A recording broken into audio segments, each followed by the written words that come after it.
Sarah's silver sedan rolled slowly into the driveway of the old family home in suburban Chicago. The sun was high, the air thick and warm, and the sound of laughter drifted from the backyard where a birthday party was in full swing. Colorful banners reading Happy 70th Dad flapped in the breeze, balloons bobbed cheerfully, and the smell of grilled food teased the senses. But Sarah sat still for a moment, hands gripping the steering wheel, heart hammering as she stared at the house. It had been 3 years since she'd last been here, 3 years since the funeral she never attended, 3 years of unanswered calls, missed birthdays, and silent dinners over the phone with siblings who had written her off. She smoothed down the simple black dress she wore, the only one she could afford these days, and reached over to grab the small wrapped gift from the passenger seat, a vintage photo frame with a picture of her and her dad on her college graduation day. It wasn't much, but it was all she could manage.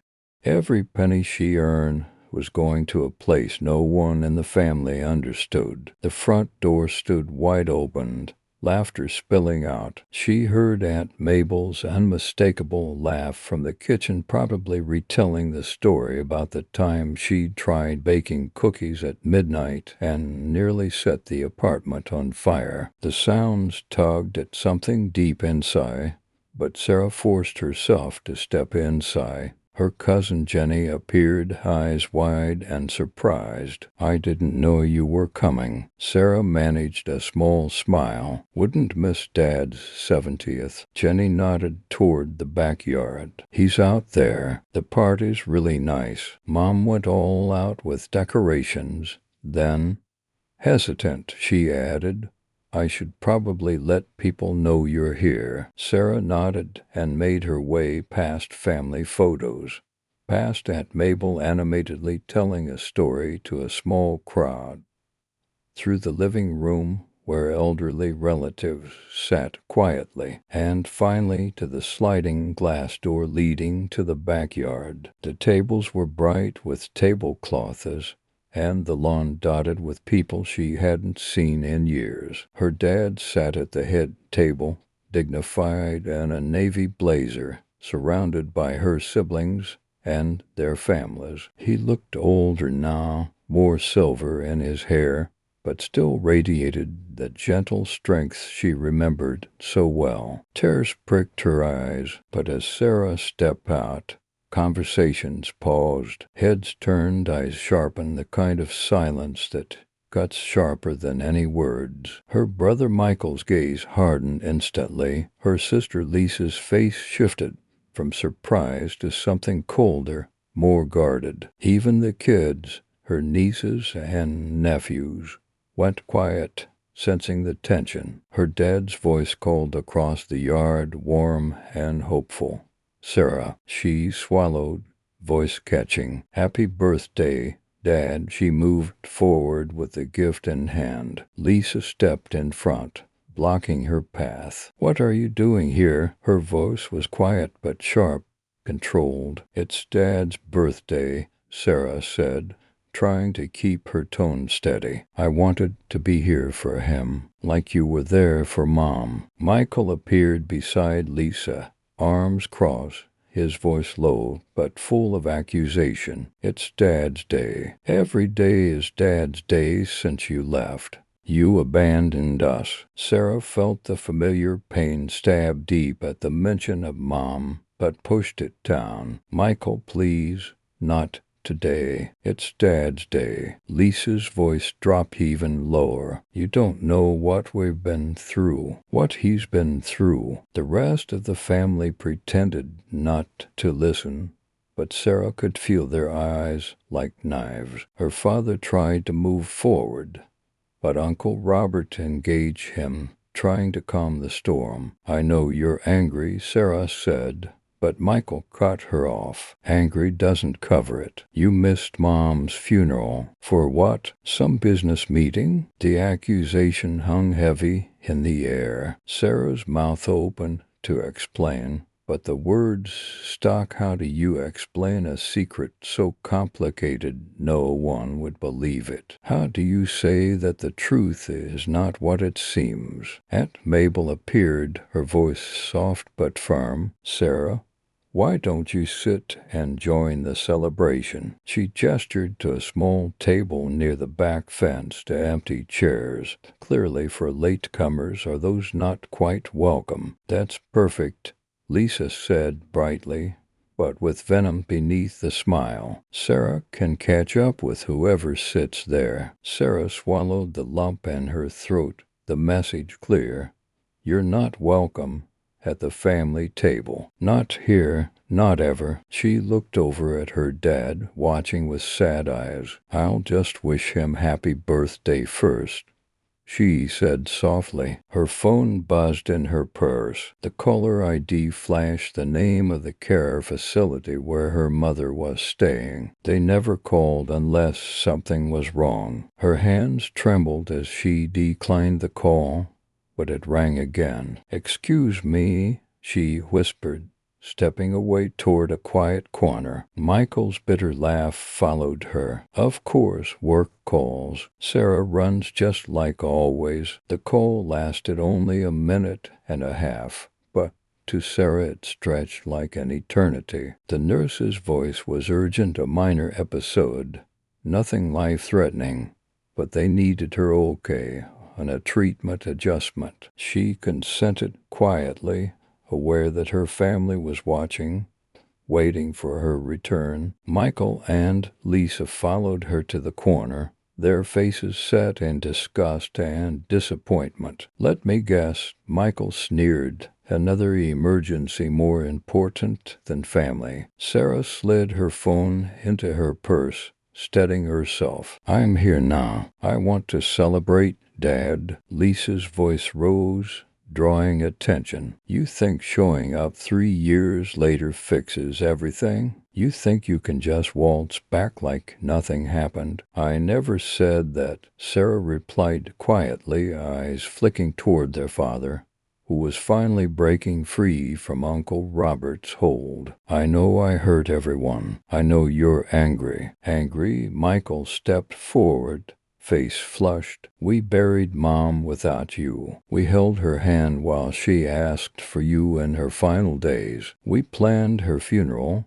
chose her flowers, wrote her eulogy, carried her casket while you were off playing businesswoman in some other city. The words hit like blows, and Sarah wanted to explain, to tell them she was there that day in a hospital room holding their mother's hand. But the secret was too heavy, too tangled, and the consequences of telling it too uncertain. You don't understand, she started, but Lisa cut her off with a harsh laugh. Oh, we understand. We understand that your career, your money, your meetings mattered more than the people who raised you. You couldn't be bothered to come home when Mom was dying, but now you show up for a birthday party. The family watched as the argument escalated, some moving closer, others pretending to admire Aunt Mabel's roses, but listening intently. Young Tommy stared from the dessert table, ice cream forgotten. That's not fair, Sarah said, voice stronger despite tears. You don't know what I was dealing with that day. Then tell us, Michael demanded, voice loud. Tell us what was so damn important you couldn't say goodbye to the woman who sang you lullabies, bandaged, scraped knees, worked jobs for your college. Sarah felt every judgment stare hard, but before she could speak, her father's voice broke through. Michael, please, not today. This is supposed to be a celebration. A celebration? Lisa's eyes brimmed with terrors. How can we celebrate when she's here acting like nothing happened? When she abandoned us? I didn't abandon anyone.